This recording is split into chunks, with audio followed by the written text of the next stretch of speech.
పూర్వకాలంలో ఒక గ్రామంలో నిర్దయ అనే భయంకరమైన అసుర భావాలతో ఒక రాక్షసుడు ఉండేవాడు. అతడు గొప్ప రాక్షస తత్వాన్ని కలిగి ఉండి ఎన్నో పాపాలు చేశాడు.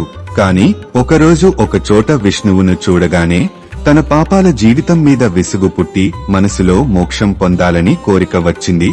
ఒకరోజు అడవిలో తిరుగుతుండగా అతడు ఒక ఋషిను కలిశాడు. ఆ ఋషి అతడిని చూసి మొదట భయపడినా తరువాత విషయం తెలుసుకుని ప్రేమగా ఇలా అన్నాడు, ఓ రాక్షస, నీకు నిజంగా పాపముల నుండి విముక్తి కావాలంటే రేపే కామిక ఏకాదశి ఈ వ్రతాన్ని పాటించు. ఇది 100 యజ్ఞాల పుణ్యఫలం లభించేటటువంటి శుభదినం అని చెప్పాడు.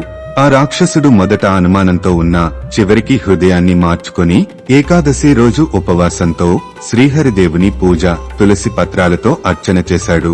ఆ రోజు రాత్రే అతడికి విష్ణుమూర్తి స్వప్నంలో దర్శనం ఇచ్చి ఇలా చెప్పారు, నీవు ఒంటరిగా చేసిన ఈ వ్రతం నీ జన్మజన్మల పాపాలను హరించింది. నీవు ఇకపై నా లోకానికి స్వాగతించబడ్డావు.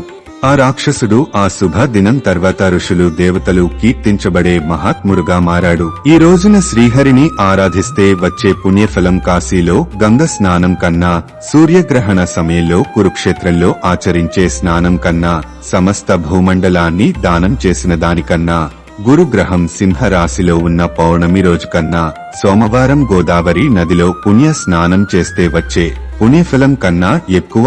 కామిక ఏకాదశి రోజున భగవద్గీతను విన్నా చదివినా, శ్రీ విష్ణు సహస్రనామాలతో మహావిష్ణువును పూజించిన నారాయణుడి అనుగ్రహం లభిస్తుంది. తద్వారా మనసులో ఉన్న కామికములు కోరికలు నెరవేరుతాయి.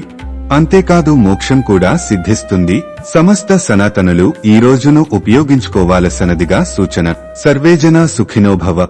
మా ఛానల్ ను సబ్స్క్రైబ్ చేయండి, మా వీడియోలను లైక్ చేయండి మరియు మీ ఫ్రెండ్స్ కి షేర్ చేయండి.